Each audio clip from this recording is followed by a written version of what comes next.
alam nyo guys, tip. May tip lang ako sa inyo. Ito kasi lagi kong ginagawa to eh. Until now. Pag meron kang gustong bilhin na isang bagay na goal mo, tapos medyo natataasan ka sa presyo, medyo, ay, parang mahal to ano, medyo natataasan ka sa presyo, alam mo ang gawin mo? Alam mo gawin mo? Bilhin mo lang. Bilhin mo lang. Kailangan mo lang lagpasan yung ganyang challenge na yan, no? Yung, naku, mahal yan, wag mong bilhin yan, di mo kaya yan, sayang, no? Hindi. Based on my experience, bilhin mo lang.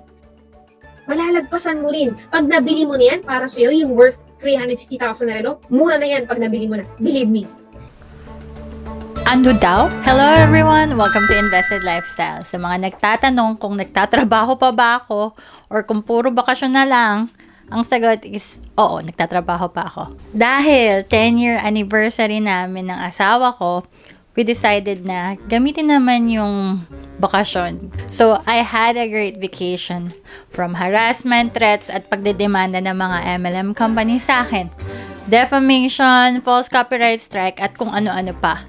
But at the end of the day, truth wins. Ang downside ay inuubos nila yung oras ko. At every MLM's company na nire-review ko, mga 10 ang sinisimulan ng mga scammers. Mag-isa lang ako, so hindi ko kayang i-cover lahat. Worse, yung mga tao na members ng ibang MLM, they think that their MLM is different at hindi scam. So opinion ko is all MLMs or networking companies ay scams. Although may mga MLMs na mas worse than others like IMG, I thought there must be a better way to educate and to make content. So my goal in this channel is turuan ko kayo how to think and not what to think. So kahit mag-iba pa ng pangalan yung mga company na to or sumulpot pa kahit ilang scams, kayo na mismo makakapag-analyze kung scam or hindi. Pag-usapan natin today ang mga MLMs or multi-level marketing companies or sa Pilipinas tawag natin networking companies. At bakit ba nag-join ng mga tao dito? Sabi ng iba, tanga lang daw or mukhang pera ang sumasali sa mga MLM. Totoo ba to? Before we start, please don't forget to hit like para marami pang matulungan. So, first of all, ano ba ang MLM? Sa isang MLM, mag-join ka sa isang company at kikita ka ng pera sa pamamagitan ng pagbebenta ng mga products nila. Pero mas malaki ang kikitain mo sa pagre-recruit ng ibang tao na mag-join din at magiging downline mo. Ang ibig sabihin, kailangan ng MLMs ng isang pyramid-like structure para kumita ng pera. So, bakit nga ba nag-join ng mga tao sa MLMs? These are the 5 main reasons at i-debunk natin. First, dahil sa gusto nilang maging sarili nilang boss at magkaroon ng potential na kumita ng malaking pera dahil yun ang pinapromise sa kanila. Pinapakalat ng mga MLMs na flexible ang schedule mo at pwede kang magtrabaho sa bahay. Be your own boss. Lalaitin ka pa ng ibang MLMs dahil empleyado ka at sisirain nila ang pagiging empleyado mo. Alalay or whatever. It is easily being acquired. Kaya ang meaning po ng buy, ayun out buy, i-define natin, it means just over broke. Bakit? Not just over broke. Hindi ka naman broke. Over naman, di ba? Hindi ka naman broke eh. Over. Bakit ibig sabihin? Tanungin mo ang sarili mo ngayon. Sa aking pagiging empleyado, may naipon na kaya ako. Siyempre, masarap din yung hindi mo na kailangan mag-commute araw-araw at kung di mo gusto yung trabaho mo, which is majority ng mga tao, iisipin mo, maganda talaga yung MLM. Yes. Kung nakakita lang tayo ng successful na tao, gusto mo yung pera niyo magkaplastic, gusto mo buhay ko. Kasi masarap eh. Meron ba rito yung mga tipo kung gusto nyo na habang buhay magtrabaho nyo? Let's be honest kabayan, ayaw mo yan. Pero ito yung masakit. Kahit ayaw mo yan, kailangan mong gawin. Tama mo nito. Ano yung pinakamasarap? Hindi mo na tipo na. Pagdating mo ng opisina, boss. Yes. Yes, why you here? Why you here, ha? Why you here, my friend? Boss, you're fired. After 5 years, you became successful in front of me. Then darating isang arali niya. Boss, we have a big investor. At ang lalabas mo ka. So, i-debunk natin to. Own business mo ba talaga ang MLM business? Ang totoo nito, sa MLM, pwede ka nilang i-terminate. Isipin mo, kung ikaw talaga ang boss, pwede mo bang i-terminate ang sarili mo? Proof is this JC Premier document. Pwede ka daw i-terminate involuntarily. If yung MLM nyo, di kayo pwedeng i-terminate. Pakita nyo nga sa akin yung kontrata nyo. Then, meron pa kayong non-complete clause. So, business mo, pero kapag tinerminate ka nila, di ka pa rin pwedeng makipagkompetensya sa dati mong MLM for 1 year. Papalitan mo lang ang boss mo ng mga upline. Puro yes upline kayo. Kailangan mo silang sundin. Ito yung tinatawag natin yes upline attitude. Lahat ng mga tao na enjoy sa network marketing business, hindi natin to rin lahat. Wala namang pinanganak na marunong na kagad mag-invite, magbenta ng product, magpalaki ng group, or kung ano ba yung ginagawa sa network marketing. Ang masaklap pa dito, kailangan mong sundin yung upline mo na hindi ka naman sinusweldohan. So, ibig sabihin, lahat ko natutunan natin sa mga tao na nauna sa atin. Kumbaga, syempre, kailangan mo talaga mag-submit, kailangan mo sumunod at makinig sa tao na pasali sa'yo. Kasi siya yung nakakaalam ng negosyo na to. So, kung halimbawa, kakasimula mo pa lang sa network marketing business mo, ang pinaka-roadmap mo papunta sa success is kailangan makinig ka and marunong ka sumunod sa tao na pasali sa'yo. Regardless kung ano man yung sitwasyon niya sa buhay, regardless kung ano man yung meron siya, regardless kung ano man yung pinag-aralan niya, it doesn't matter. Ang lamang lang sa'yo ng upline mo is nauna siyang mag-sign up. Paano siya naging qualified to boss you around? Alam ng mga sumali sa mga MLM kung paano mag-power trip ang mga upline. They are way worse than your normal boss from hell. Dumating ako sa point na para akong robot. Na kumbaga, kung ano sasabihin sa akin ng upline ko, yun yung sinusunod ko. So sa part mo, ang pinaka magiging tip ko sa'yo is kailangan guys, kung may upline ka, dapat lahat ng sasabihin niya, isusundin mo talaga lahat, di ba? So minsan, di ba, may mga bagay-bagay siya na sasabihin sa'yo na hindi mo naiintindihan. Pero pag tinuloy-tuloy mo at nagkaroon ka ng resulta, doon mo malalaman na tama pala yung sumunod ka sa upline mo. Minsan, sabi nga nila, it's better to obey than to understand. Lalo na kung nagsisimula ka pa lang dito sa business na to. So kailangan, obey muna, makinig ka muna at sumunod kasi siya yung nakakaalam. Isa pa, sa normal na trabaho, minsan isa lang yung boss mo. Sa MLM, boss mo pa rin yung upline ng upline ng upline ng upline mo. Then, yung boss mo, after ng shift mo, you are free. Yung upline mo, kahit anong oras, bibisiting ka. Nagkaroon ka pa ng 24/7 na boss. So, dahil hindi ka nila employee, according to them, di sila sakop ng labor laws, kaya wala kang protection, so pwede ka nilang abusuhin. So, think long and hard kung ikaw ba talaga ay sarili mong boss or unpaid salesman with no rights. So, number 2, maraming MLMs ang naghahabol sa mga taong gusto ng sense of community or sense of belonging. May mga events at meetings sa mga MLMs na pwede mong puntahan para makipag-interact sa ibang members. Dito, pakiramdam mo, meron kang team at hindi ka nag-iisa. Tingnan natin tong Ace Empire. Isa siyang group ng empowered consumerism. Marami silang photos at videos na ang saya-saya nila sa yate. They are implying na kapag sumali ka sa empowered consumerism, you will be part of them. You will be one of them at you will be a family. Ginagawa nila to para ma-imagine mo yung sarili mo na makakayate ka rin balang araw.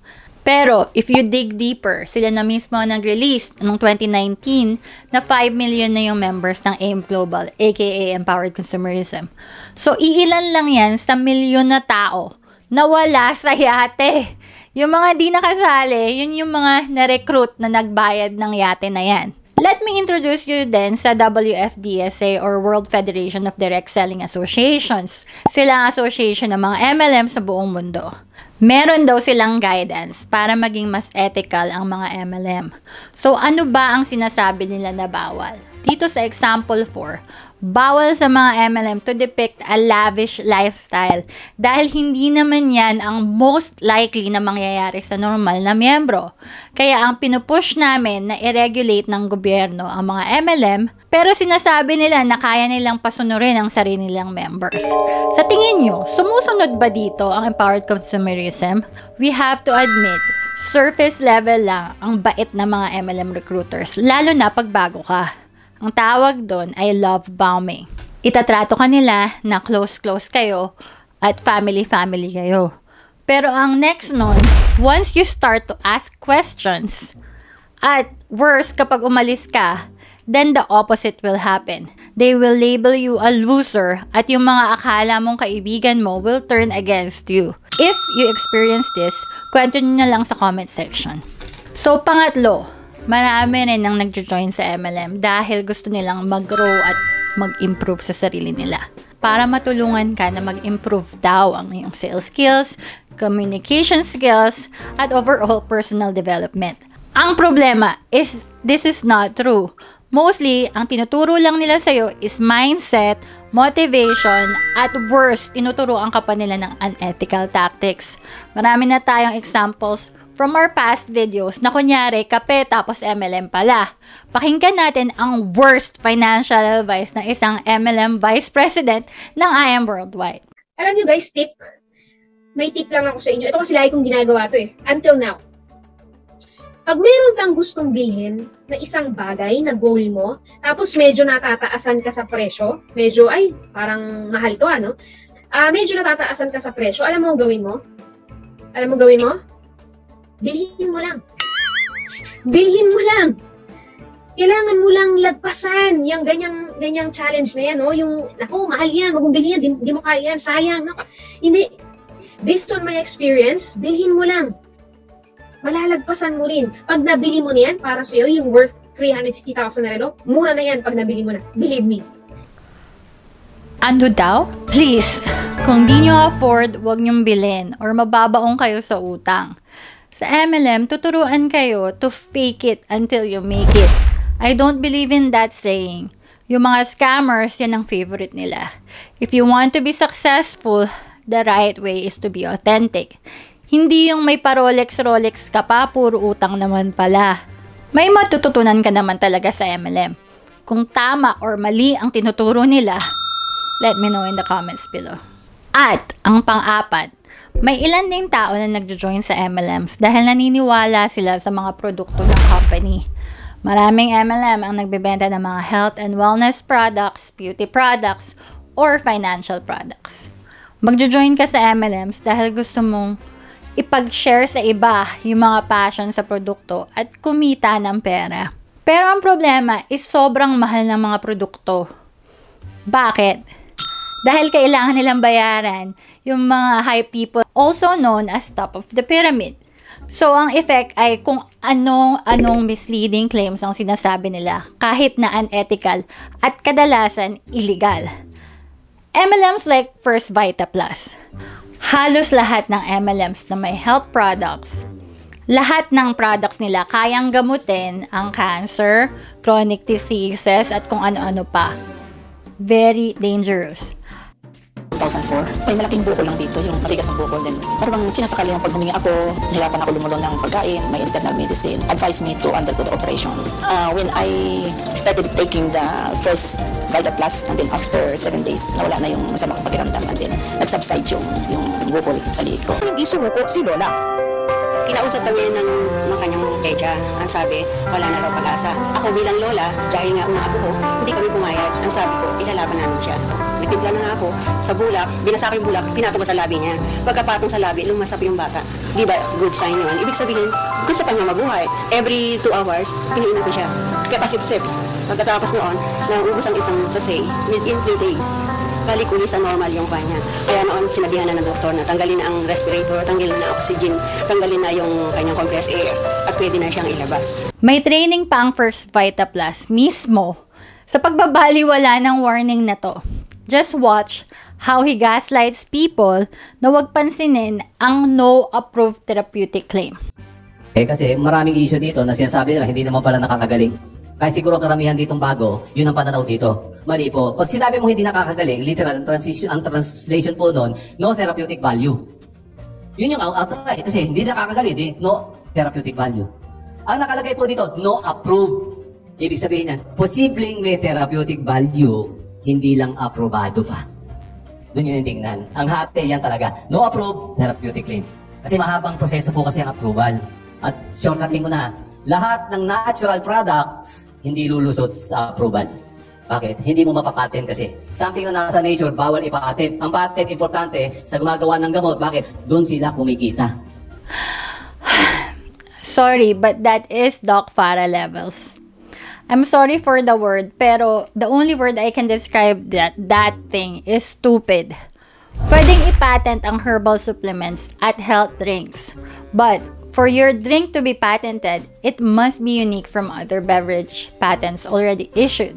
So does it mean na walang revolutionary sa products ng First Vita? At kung talagang natural ang best according to you, di kumain ka na lang ng whole fruits and veggies. Yung juice nyo, process na sobrang taas ng sugar levels. Hindi talaga marirecall yan dahil hindi nga approved na safe at effective. Example is kung may choice kang 2 kinds of food. Isang food na tinesting na walang lason. At yung isang food, hindi tinesting. Pwedeng may lason, pwedeng walang lason. Pero you don't know dahil hindi nga tinest. So, anong pipiliin mo? Yung tinest or yung hindi tinest? Recently, yung Federal Trade Commission ay nag-file sa mga leaders ng doTERRA, yung essential oil, dahil sa mga false health claims nila. Kahit doktor pa sila, it doesn't mean na tama yung sinasabi nila. So, they were fined $15,000. Kung bibentahan ka ng mga essential oils or supplements like Boston Sea, most likely, they are only after your money. Tingnan nyo rin tong training na Empowered Consumerism. Isipin natin to. Itong training na to ay yung mga common complaints ng mga tao. At isa dito ay namatay pa din naman yung pinainom ko ng products nyo. So ang tanong, ilang tao na may sakit ang binibentahan nila ng mga produkto na hindi gamot? Okay, next, namatay pa din naman yung pinainom ko ng products nyo. O, pag narinig mo to, ano mararamdaman mo? Kakabahan ka, syempre. Kaya, may suggest na pag may taning na yung client, huwag mo nang i-push kasi minsan nasisisi pa yung products natin. Okay? So, pag naghihingalo na or pag mga nasa critical stage na, huwag mo nang i-push. Kasi malay mo, di ba? Naka-schedule na pala na kukunin siya ni Lord 3 days from now. Tapos pinush mo, pinatake mo ng products natin. Eh, syempre, magte-trace up yan. O, ano yung tinake? Bakit namatay? O, baka masisi pa yung products natin. Okay? Pero may iba na super believer talaga sa products natin. Kung family members, go. Tama? Kung go. Pero kung medyo distant na feeling mo masisisi ka, tapos critical na yung condition, huwag mo nang i-push. Okay? Na-stress ako. So, wait lang. Sabi niya, wag daw bentahan yung mga tao na may taning na yung buhay. Excuse me po, miss. Dapat, wag bentahan ng hindi gamot ang mga taong may sakit. Whether may taning man or wala. Dapat pumunta sila sa doktor. At tama ba yung narinig ko? If family members daw at super believers, okay lang? So, from how I understood it, ang major concern nila is yung liability ng company. Pero yung health ng mga customer na binibentahan nila ng mga super believer, whatever, miss, hindi yan gamot. So, last, pang-5. Politicians, religious leaders, celebrity influencers, etc. gives MLM legitimacy. Madami na tayong examples niyan, pero isa pang laging nine-name drop sa MLM ay si Robert Kiyosaki na sinasabi na ang networking daw ang pinakamagandang business model. So bakit kaya? Tanungin natin si Robert Kiyosaki. Every publisher turned me down. They said, you don't know what you're talking about. They said savers were losers. Your house is not an asset. The rich don't work for money. And so the publishers, they turned the book down. And it took going by self-published route. You know, a lot of network marketing companies picked up the book, like Amway and those guys. And they picked up the book to help recruit because it's about financial independence. They're about the same. So, kaya naman pala, kung walang Amway, hindi siya magiging successful. Marami pang shady deals yan si Robert Kiyosaki, pero kulang ang oras natin ngayon. Next vlogs na lang. Next and last example natin is si Gerald Sibayan at Ai de las Alas. Sila ang napili ko dahil hindi lang sila celebrity endorsers, allegedly sumali din talaga sila sa MLM. Grabe naman mga friends! Nakita niyo ba to? Grabe, sobra! Ang laki-laki niya, friend! Oh my God! Wow! Grabe naman! Congratulations, Dar! Ang saya-saya ko kasi ang laki-laki na for 2 weeks. Ito yung nakuha ng aking darling, di ba? Kasi nga po, kami ay naging online advertising natin ng Show My King. Bakit po Ito yung post nila noong 2020. At nakapabili daw sila ng luxury car. Then fast forward 2023, nasa Amerika na sila ngayon. At nung in-interview si Ai, hindi daw siya kayang buhayin ni Gerald. Grabe, ang saya-saya ko, Dad. Biro mo, in 2 weeks time, 110,000 na kinita ni Dad. Grabe, parang piloto ka na rin. Okay. 2 weeks lang yan. Oo, grabe. Kasi, sa totoo lang din, dito naman, hindi niya ako kayang buhayin. Sabi niya, kasi magkano lang ba sweldo niya dito as coach? Okay. At least sa Amerika, kaya niya ako buhayin. So, ano nang nangyari sa milyones na kinakita nila sa Siomai? Na-discuss na natin before sa video na to, yung paano yung hulog sa mga kotse na libre daw sa MLM. So, depende sa dami ng marirecruit yan. So, if di siya makapag-recruit ng more than 30 to 100 pairs per month, depende sa compensation plan nila na paiba-iba, sa bulsa niya manggagaling ang pambayad. So, before kayo sumali sa isang MLM, isipin yung mabuti, artista na, madaming koneksyon, hindi pa rin nagsasucceed. Dahil nga, less than 1% lang ang kailangan magmukhang mayaman sa MLM para sa survivorship bias. Para makapag-hype yung mga tao at makapag-recruit.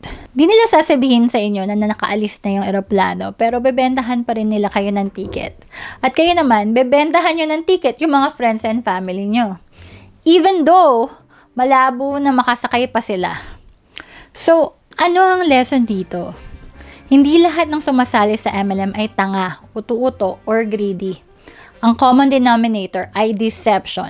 So, sino ang may kasalanan? Ang taong nanloko or ang niloko? If di pa rin kayo convinced at tingin nyo di scam ang MLM, just please, bago kayo mag-join sa MLM, mag-research muna kayo at mag-ingat. Maraming MLMs ang naa-accuse ng pagiging pyramid schemes na illegal. Marami rin ang nagrereklamo na nawalan ng pera dahil sa mga malalaking gastos na kailangan mong gastusan sa MLM tulad ng pagbili ng mga inventory or pag-a-attend ng mga events nila na may bayad yun na. Dahil nga sa misconception na sila ang may problema at dahil sa hiya nila at minsan victim blaming, nananahimik lang sila. Gusto ko din sabihin na magpo-post din ako ng mga personal finance at budget travel tips sa channel ko. Ang reason is, kailangan ko rin naman ng break sa mga stress ng anti-MLM content. The amount of time it takes to properly research and produce content to avoid being sued at yung mga backlash na follows na bawat post ko. So, nagiging mas active na din ako sa Facebook, Instagram, TikTok, so don't forget to follow me. Gusto ko din i-promote ang MLM Conference 2003. It will be on March 13 dito sa LA, sa Pilipinas, mga March 14. I promise, madami kayong matututunan mula sa Federal Trade Commission, MLM experts, at anti-MLM advocates. If may work kayo, you can also watch the replay at yung conference in previous years. I hope marami na naman kayo natutunan at in the comment section, please let me know bakit kayo napasali sa MLM nyo dati or bakit napasali yung mga kamag-anak nyo. Syempre, don't forget to like, subscribe, and share this video para marami pang makapanood. I'm so happy to be back. Always remember, the only person mad at you for telling the truth are the people who are living a lie. Bye!